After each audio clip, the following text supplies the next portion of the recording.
Hello viewers, இனி நான் பார்க்க போறது Bleach episode 24 part 2.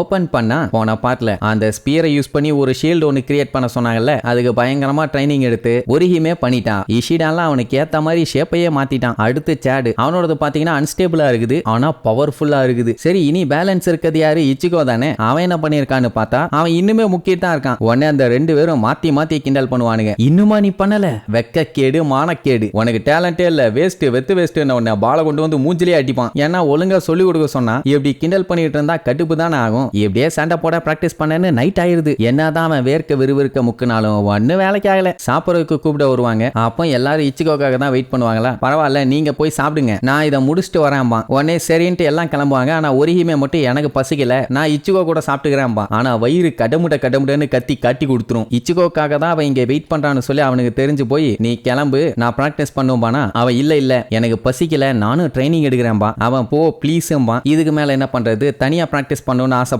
சரின்னு சொல்லிட்டு அங்கிருந்து கிளம்பிடுவாங்க. நம்மால தனியா உட்காந்துட்டு முக்குன்னு காட்டுத்தனமா முக்கி பார்ப்பான். ஓரளவுக்கு அவனோட ஸ்பிரிச்சுவல் எனர்ஜி வெளியில வர ஆரம்பிச்சிருச்சு. ஆனா அந்த ஷீல்ட உருவாக்குற அளவுக்கு பவர்ஃபுல்லா இல்ல, இன்னும் கஷ்டப்பட்டு தான் இருப்பான். இதை பார்த்துக்கிட்டு இருந்த நம்ம காஞ்சு, நீ ஒரு சோல் ரீப்பர், அந்த சோல் ரீப்பரை காப்பாத்துறேன்னு ப்ராமிஸ் பண்ணியான்னு சொல்லி கேட்பான். இல்லம்பா. அப்புறம் என்ன, பணத்துக்காகவா? நீ அவளை காப்பாத்தினா அவ உனக்கு நிறைய பணம் தரேன்னு சொன்னாலா, அதுக்காக தான் காப்பாத்த போறியான்னு கேட்பான். ஏன்டா மூலகட்டவனே, அவகிட்ட பணத்தை வாங்கி இங்க இருந்து நான் யூஸ் பண்ண முடியுமாடா? அதை என்னடா மென்டல் மாதிரி பேசுறேன்னு ஒண்ணு. அப்புறம் எதுக்காக இவ்வளவு கஷ்டப்பட்டு அவளை காப்பாற்ற ட்ரை பண்றேன்னு கேட்பான். நான் அவளுக்கு நன்றி கடன் பட்டிருக்கேன். அவ என் உயிரை காப்பாத்தினதுக்கு நான் அவளுக்கு திருப்பி எதுவுமே செய்யல, அதுக்காக தான் நான் அவ உயிரை காப்பாற்ற போறேன். அது மட்டும் இல்லாம இவனுக்கு பவர் கொடுத்து இவன் ஃபேமிலியையும் காப்பாத்திருக்கா. சொல்ல போனா அதுக்காக தானே அவளை அரெஸ்டே பண்ணானுங்க. சோ இப்படி இவனுக்காக ஹெல்ப் பண்ணிருக்கா, எப்படி அவளை அப்படியே விட முடியும்? நான் ஒண்ணு அவ்வளோ கேவலமானவன் இல்ல அப்படி இப்படின்னு சொன்ன உடனே காஞ்சுக்கே பாத்தீங்கன்னா இவ்வளோ நல்லவனாடானின்னு உள்ளுக்குள்ள தோணும், ஆனா வெளியில காட்ட மாட்டான். சோ இப்படிப்பட்ட ஒருத்தனுக்கு கண்டிப்பா ஹெல்ப் பண்ணி தானே ஆகணும். அதனால அவன் ஸ்டைல குறாங்க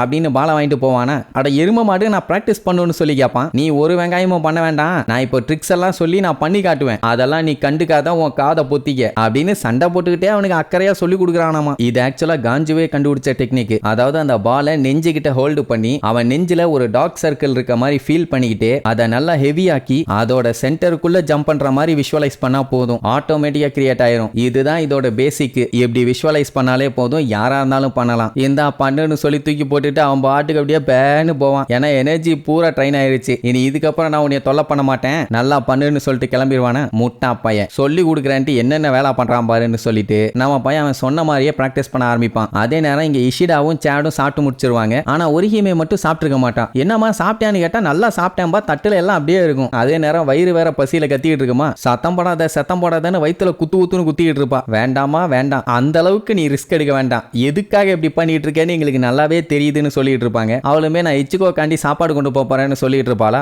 அந்த டைம் பாத்தீங்கன்னா இடி விழுகிற மாதிரி சவுண்ட் கேட்கும். அது மட்டும் இல்லாம அந்த இடமே கண்ணா பின்னான்னு அதிரும். எல்லாம் பதறிட்டு இருப்பாங்க. ஐயோ மொத்த வீடுமே இடிஞ்சிரும் போலன்னு. அப்போ ஷிபா அடிச்சு புடிச்சு வந்து என்னாச்சுடா, என்ன பஞ்சாயத்துன்னு விசாரிப்பா. என்ன மன்னிச்சிருங்க கொக்கா, நான் அவனுக்கு லைட்டா தான் சொல்லி கொடுத்தேன், அது இந்த அளவுக்கு மாறும்னு எதிர்பார்க்கலன்னு சொல்லுவானா. என்ன உளறிட்டு இருக்கான்னு டோர் ஓபன் பண்ணி பார்த்தா பயங்கர பவர்ஃபுல்லா அவனோட எனர்ஜியை வெளியில ரிலீஸ் பண்ணிட்டு இருப்பான். வந்து பார்த்தவாட லூசு பயலே, அதை வெளியில விடாம ஒரே இடத்துல கேதர் பண்ணும்பா. அவனும் சரின்ட்டு பண்ணுவான். கரெக்டா அந்த ஷீல்ட உருவாக்கிடுவான். எல்லாம் வந்து பார்த்துட்டு சந்தோஷப்படுவாங்களா. அவனு எப்படி செஞ்சுட்டோம்லன்னு பில்டப் பண்ணுவான். என்ன அந்த ஷீல்ட உருவாக்கினவன ஃபோக்கஸ்டா இருக்கணும், ஃபோக்கஸ் மிஸ் ஆனவன என்னாவும் வெடிச்சு தெரியும். உடனே ஷிபா மண்டேலே ஒரு மிதி, அறிவு கட்டவனே, வெடிச்சு என் வீட்டை நாசம் பண்ணிட்டு இருக்கியடான்னு காஞ்சு வந்து கிண்டல் பண்ணிட்டு இருப்பானா. ரெண்டு பேத்துக்கு மண்டையா அடிய போட்டு இன்னைக்கு நைட்டு ரெண்டு பேத்துக்குமே சோறு கிடையாதுடா, இப்படியே கிடங்கடான்னு சொல்லிட்டு ஒரே ஃபன்னா இருக்கும். என்ன அப்படி டேமேஜ் பண்ணிருக்கான்னு பார்த்தா வீட்டோட மேல அப்படியே ஓப்பன்ல கிடக்கும். சோ ஒரு வழியா ரெடி ஆயிட்டு இருக்காங்கன்னு வைங்க. அப்படியே கட் பண்ணா அசம்பிளி ஹால்ல எல்லா கேப்டன்ஸும் அப்படியே லைனா நின்னுட்டு இருப்பானுங்க. இவனுக்கு தான் மொத்த சோல் சொசைட்டியுமே கண்ட்ரோல் பண்ணிட்டு இருக்கானுங்க. அப்பதான் அந்த ஜின்னு வருவான்னு வைங்க. வந்து பார்த்துட்டு என்ன ஸ்குவாட் 13ஓட கேப்டன் இங்க இல்ல,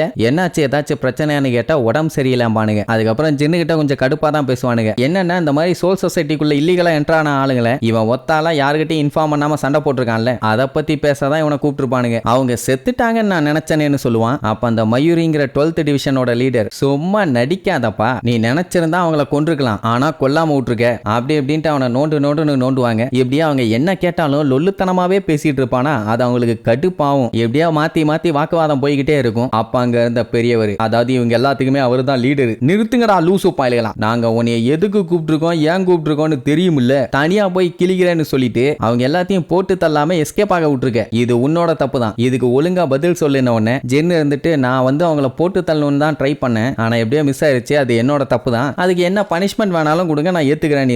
அப்ப ஐசன் உங்ககிட்ட நான் ஒரு கேள்வி கேட்கணும்னு வருவானே, அந்த நேரம்னு பார்த்து அலாட்டு எல்லாரும் கொஞ்சம் உச்சாரா இருங்கோ, நம்ம ஊருக்குள்ள இன்ட்ரூடர்ஸ் வந்துட்டாங்கோ, எல்லாரும் அவங்க பொசிஷனுக்கு போங்கோ அப்படின்னு கத்திட்டு இருப்பாங்க. உடனே ஜின்னு பார்த்துட்டு இன்ட்ரூடர்ஸா, அப்ப அவங்களா தான் இருக்கணும், வாங்கடா வாங்க கவனிச்சுக்கிறேன்பா. அங்க ரூக்கியா கவலைப்பட்டு இருப்பா, ஆட இச்சுகோ எடுபட்ட மொல்ல மாதிரி பாயில அவசரப்பட்டு வந்துட்டியே, இனி உன்னை ஓட விட்டு உதப்பானுங்களே என்ன பண்ண போறேன்ட்டு அவளுக்கு பீதி. ஏன்னா இருக்கிறவனுங்க எல்லாம் சாதாரண கேப்டன்ஸ் இல்ல, ஒவ்வொருத்தன் மூஞ்சியும் பாத்தீங்களா எப்படி இருந்துச்சுன்னு. சரி வந்திருக்கிறது நம்ம ஆளுக தானா இல்ல வேற யாராச்சா, அப்படியே நம்ம ஆளுகளா இருந்தா எப்படி சண்டை போட்டு இவங்களை ஜெயிக்க போறாங்க, ரூக்கியாவை காப்பாற்ற போறாங்கன்னு அடுத்தடுத்த எபிசோட்ல பார்க்கலாம். டாடா.